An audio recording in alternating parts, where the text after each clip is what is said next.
On American Thanksgiving, it is time to take stock. It is time to give thanks. Even though the Oilers aren't off to a good start, it's been quite the ride.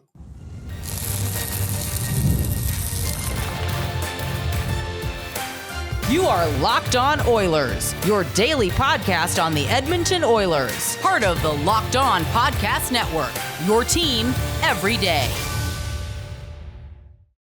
Hello, everyone, and welcome to this American Thanksgiving Thursday edition of Locked On Oilers. I am your host, Nick Zararis. This is my 10th season doing digital hockey content, my third as a host here on the Locked On Podcast Network. And at this point, I like to think I've seen it all, but we have so much to get to on today's show, and I'm so grateful you are taking time out of your day. If you're up in Canada and it's just another Thursday, greatly appreciate it. If you're down here in the States, it's American Thanksgiving. Today's show, we are going to take stock and we are going to give thanks. To start out, I'm going to talk about what the show means to me. And it's a little cliche, it's a little hacky.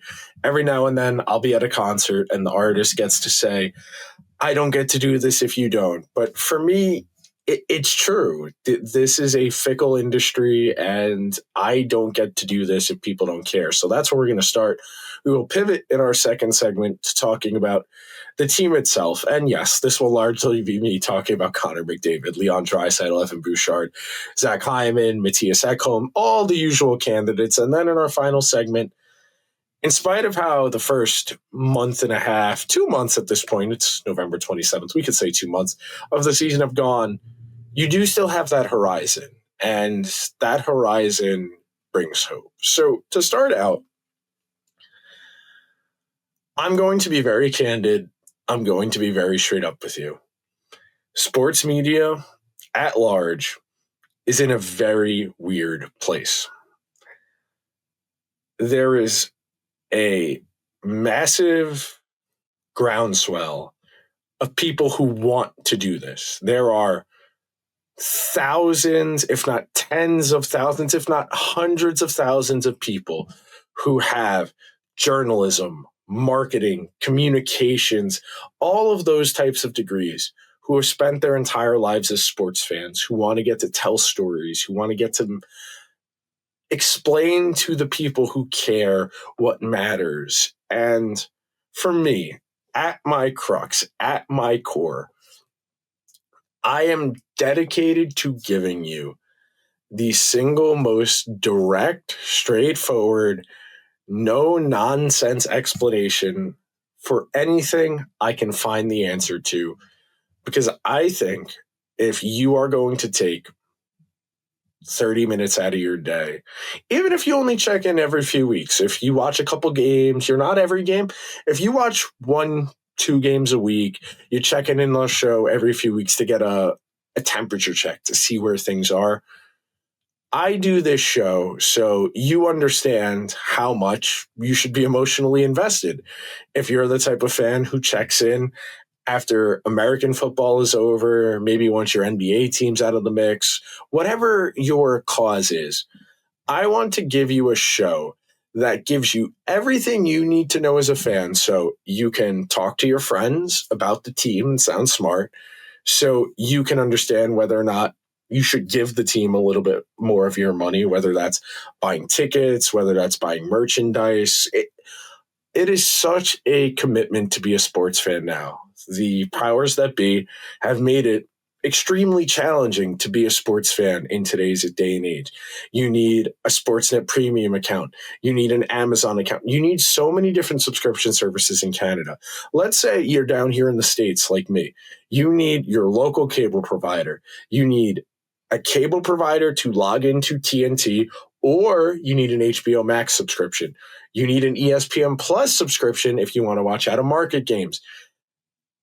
You need a Hulu account if you want to watch certain national games that are Hulu exclusives. But all of this is to say, there have never been more options for you as a consumer in choosing how you want to spend your free time.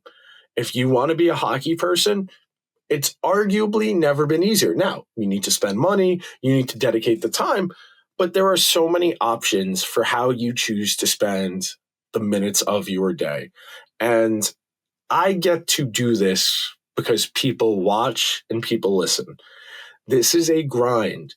We do 3, 4, 5 episodes a week in July and August when there is nothing to talk about other than speculation based on what has happened in the past.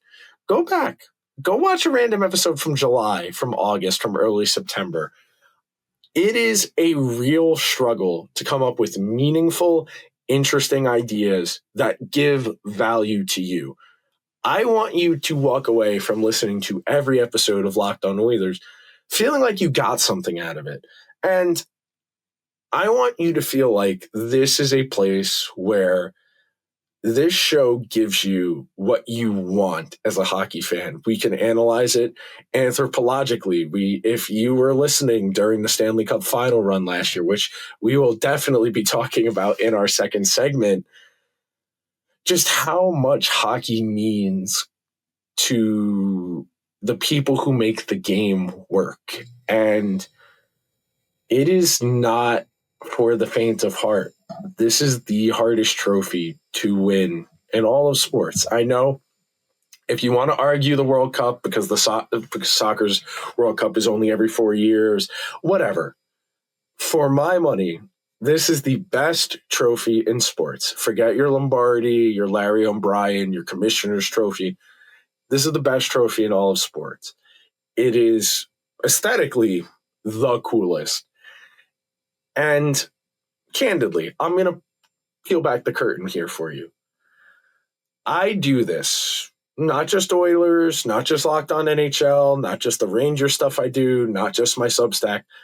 I do this because I hope to see the day the teams I care about get to raise that trophy.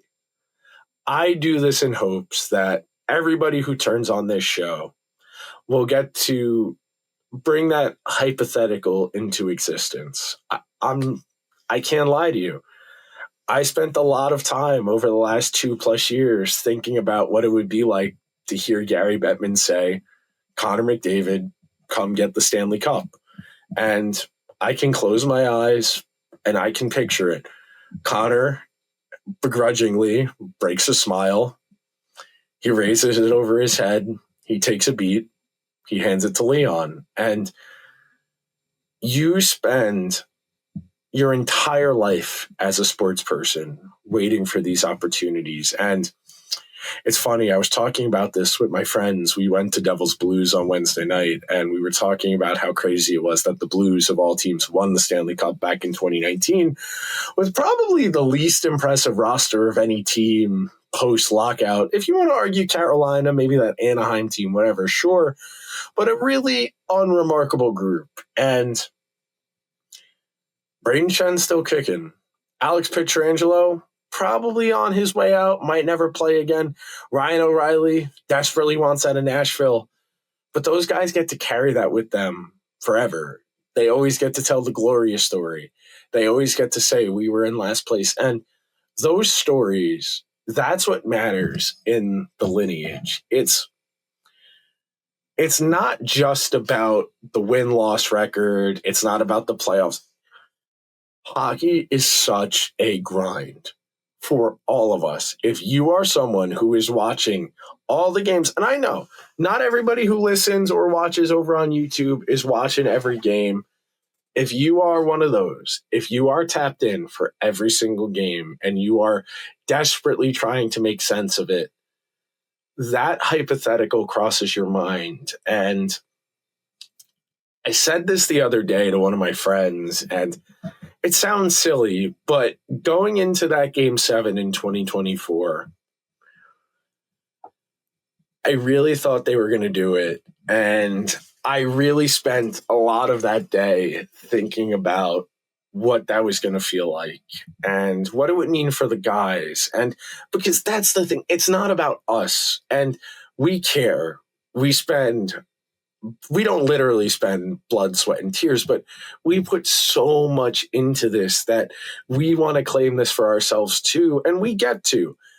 But I think about Connor, I think about the journey these guys have been on to get to even where they are and what it would mean for them. And on that note, we are going to take our first break on today's edition of Locked On Oilers. When we come back, I'm going to tell you why, in spite of how the first 2 months of this season have gone, I'm still really grateful for this Oilers team, and why, in spite of how the first few months of the season have gone, you probably should be too.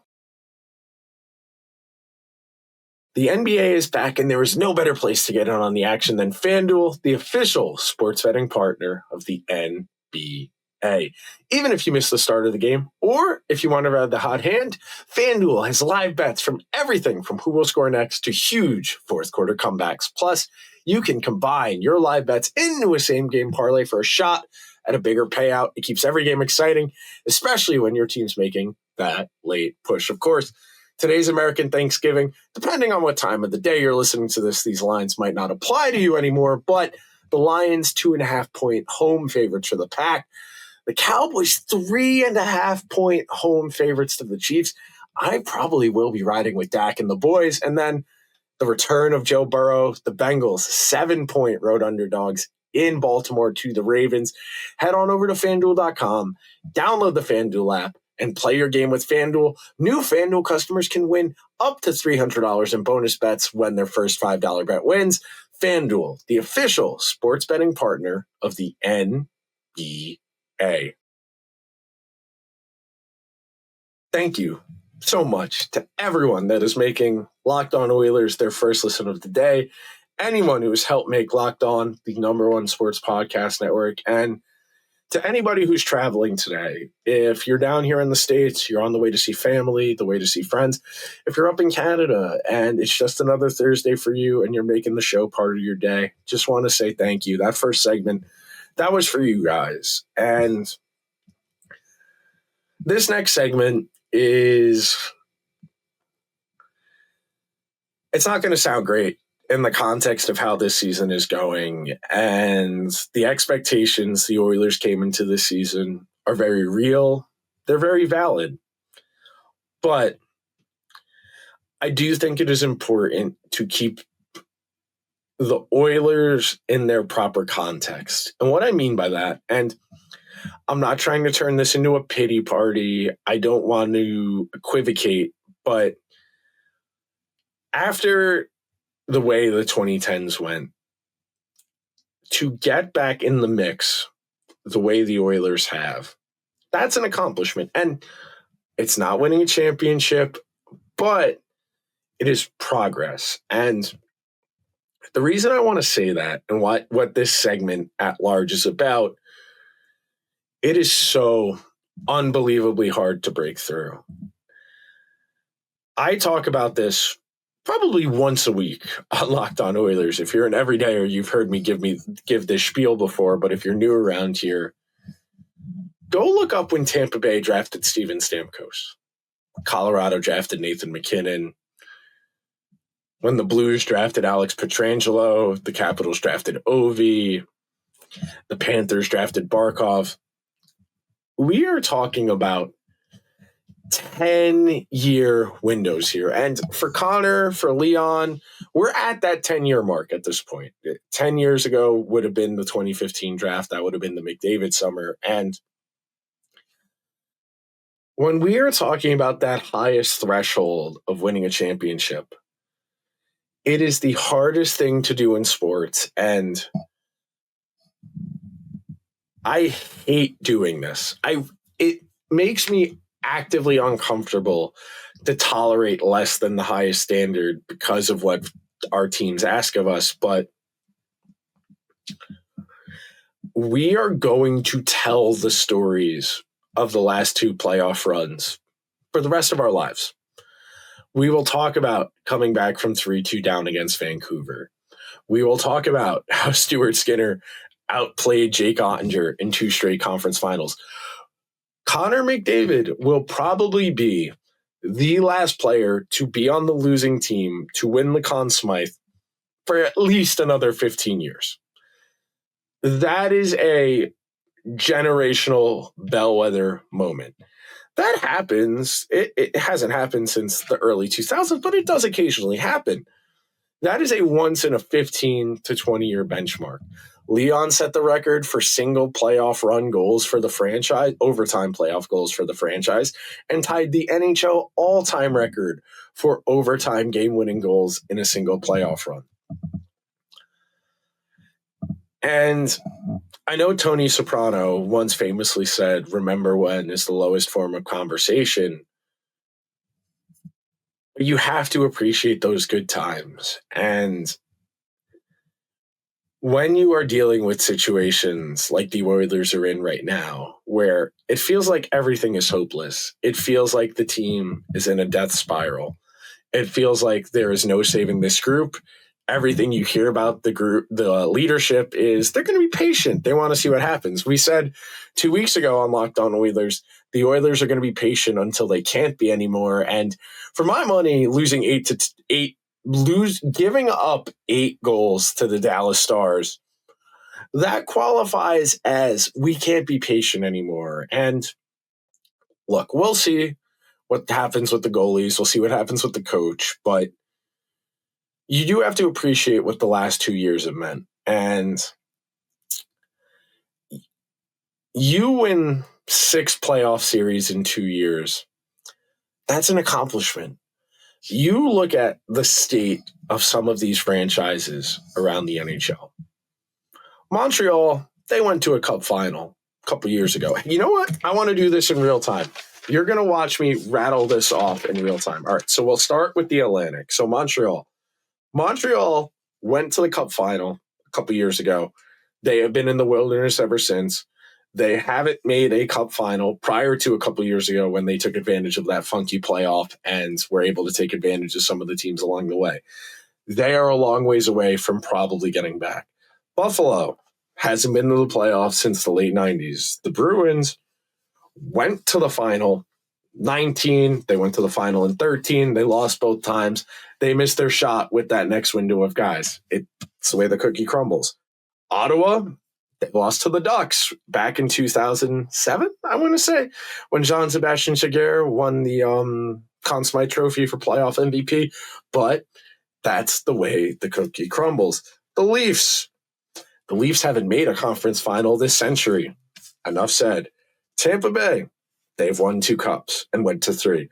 Florida has won 2 cups and went to 3.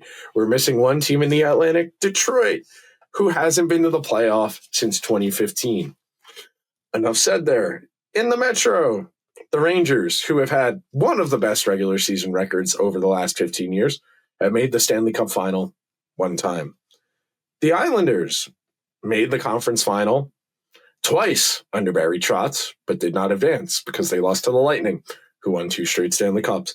The Devils went to the Stanley Cup final in 2012. They have won 1 playoff series since.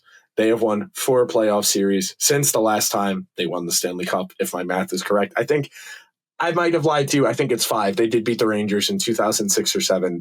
Jaromir Jagr got hurt in the first round, dislocated shoulder. I'm going to keep going. I'm going to speed this up. The Flyers, they went to the playoffs. They lost to the Blackhawks in the 2010 finals. They've made a second round once or twice, but by and large, they have largely been a cannon fodder team in the first round. The Blue Jackets have lost every playoff series they've ever been in, other than one. They've got arguably the best first round upset in the history of the NHL over those Lightning, who had the best record in the NHL until the Bruins had it a couple years ago. Carolina has not been to a Stanley Cup final since they won in 2005. Enough said. Washington got their cup. Ovi got the goal scoring record. Pretty good. I can't make fun of Washington. And then, of course, Pittsburgh. 3 cups with Sid, all the Conn Smythes, all the awards, the Hearts. I got nothing to say about the Penguins. The Penguins are clearly above the Oilers in the pecking order. Let's go to the Central. Dallas, they went to the final against Tampa Bay and lost. They've been hanging around the periphery. They traded for Rantanen. They can do it. Maybe, maybe not. I think they are in the mix. Colorado, it took them a while to win their cup. They got there. Winnipeg, they've made the conference final 1 time since the relocation. They probably were a better team than that Vegas team, but they lost. That's the way the cookie crumbles. Minnesota hasn't made the conference final in 20 years. I'm going to keep holding my breath there. The Blues have the most improbable Stanley Cup of the 21st century. Shout out Gloria. Great song, very fun time. I got nothing else to say. Nashville, their one cup final appearance was good. Pittsburgh was better. They have not been a serious contender ever since. Chicago, 3 cups, Taves, Kane, Keith, all surefire Hall of Famers. The off-the-ice stuff makes all of that stuff feel really inconsequential and unimportant, but that's the reality of it, unfortunately, and on we go. Out to the Pacific, the Oilers, 2 cup final appearances. That's all they got. I dropped my pen. Excuse me. The Canucks, the Stanley Cup final against the Bruins. They lost. The Flames haven't been to the Stanley Cup final since they lost to the Lightning in 2004. They had a great team a couple years ago. It ended as poor as it could. The Ducks, they had that cup 20 years ago with the Niedermeyers, Getzlaf, Perry, a really good group. I got nothing to say about them, that group particular, but they've taken a long time to get back to relevancy. The Sharks, they're building themselves back up. They made the 1 cup final. They lost to the Penguins, very much like the Predators did. The Kings can't beat the Oilers. They do have the 2 cups from the last decade with that Kopitar, Keith, Doughty group. Nice, good story. All that stuff is great. We forgot Utah in the Central. I got nothing really to say about that organization. New ownership, they're figuring it out. All that stuff is great. Seattle is, I would, for my money, say probably the worst run team in the NHL as far as vision, execution, and we got to be quick. I promise, we are almost done. And then last team in the Pacific, the Vegas Golden Knights, they won the Stanley Cup a couple years ago, and then they went out and spent $1 billion on Mitch Marner.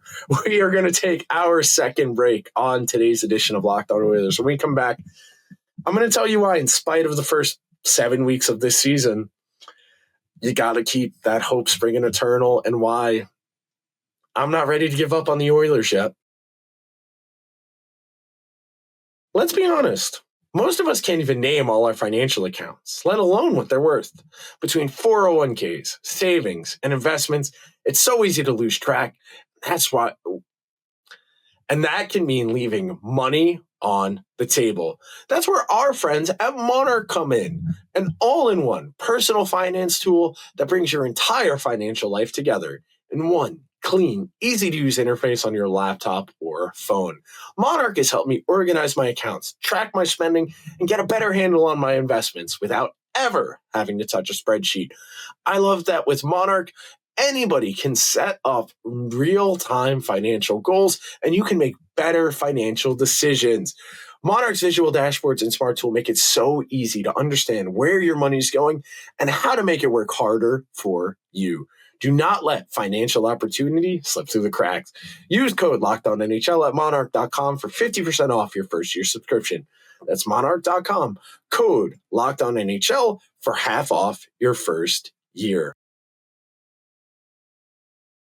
Thank you so much to everyone that is taking time out of their American Thanksgiving Thursday, or if you're in Canada, normal Thursday, for Locked On Oilers on a day off. And look, I understand if you're like me, that after 6 weeks, 7 weeks at this point, you've been wholly unimpressed. You think Trent Frederick and Andrew Mangiapane are flops. You think David Tomaszek is a flop. Ike Howard did not get enough runway to prove himself. That you are underwhelmed by the way the veterans on this team have performed. That you are underwhelmed by the way Chris Knobloch has performed. And I am not here to convince you the Oilers are worth your time, your effort, your money, your emotional labor. What I will say is this is buying low. That there isn't a logic-based reason to believe in this team right now. They are getting 1980 caliber goaltending right now. They are an 870 save percentage team right now. 1980s caliber goaltending. And in spite of that, they're only a couple points out of a playoff spot. In spite of that, they win 3 games in a row. They're right back in the mix. And I've spent a lot of time the last 2 weeks or so saying you have a lot of time until you don't. As one of my favorite athletes of all time, Yogi Berra, so poignantly says, it's getting late early out there. American Thanksgiving is a bellwether in the NHL community.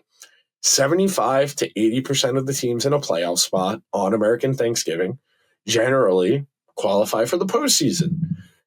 If you round down, that means 6 out of the 8 teams presently in a playoff spot are going to be there when we get to the middle of April a couple months from now. And this is different. This is not like years past. The Oilers are not humming at 5-on-5. They do not have dominant underlying numbers, and they are waiting for the goaltending to come around. Their underlying numbers are mediocre to bad. Their goaltending is atrocious. The general manager is laundering that they're going to be patient. Of course, it doesn't benefit him to say, yeah, we need to improve our goaltending room, because that diminishes the confidence of the guys in the goalie room and the rest of the team. It lets the teams he would be negotiating with in a trade know, I'm desperate, rip me off. And in spite of all of that, I'm waiting for that guy. There we go. I always forget the camera's reversed. I'm waiting for that guy to get going. I'm waiting for Leon. I'm waiting for Bush. And I do think the Oilers are a little guilty of playing hero ball, especially this year, where it feels like if Connor and Leon don't go crazy, the Oilers have no chance of winning because the supporting cast is so lifeless. And I think Hyman is coming around. I think Nuge will be back on Saturday, and that'll help. And then we can start to get a real honest account of where they're at. But, and this is a massive but, those guys can't do it by themselves. And that means Stan Bowman is going to have to make something happen. And I will tie a bow on this episode of what I'm thankful for, talking about the fact that the Oilers do have runway in front of them. And if Stan Bowman has the right ideas, he has the conviction to execute those ideas, and they work out, the Oilers can take advantage of the fact that other than Colorado, nobody looks that good right now. The Ducks are off to a great start. Let me see them sustain it for a full year. The Kraken are hanging around. Let me see them hold that up. Vegas is cold as ice right now. Are they going to be bad all year? That's the beauty of the 82-game season I complain about to no end on this show. The Oilers are not off to a good start, but they have every opportunity in front of them to capitalize, to realize that, and improve. I am not saying they need to win the whole thing. Win one game, win 2 games, and go from there. This is a marathon, not a sprint. The Oilers have the capacity to be a pretty good hockey team. I would like to see them play like it. I know it's in there. It needs to be done. And in spite of all of that, I'm still pretty thankful for this group, because I get to watch Connor, I get to watch Leon 82 games a year, and they don't make guys like that all too often. On that note, I will be wrapping today's show. I want to thank everyone that made Locked On Oilers their first listen of the day. Locked On Oilers is a part of the Locked On Podcast Network, where we've got your team covered every single day. Locked On Oilers is the #1 sports podcast network, and I want to thank everyone that helped make that happen. Be sure to check out Locked On NHL Game Night, where the guys are recapping every game, every night, until a Stanley Cup champion is crowned in June. I will talk to you guys on Friday. If you're down here in the States like me, have a safe and fun Thanksgiving. If it's a normal Thursday, have a safe and fun Thursday. I will talk to you guys tomorrow. Until then, let's go Oilers.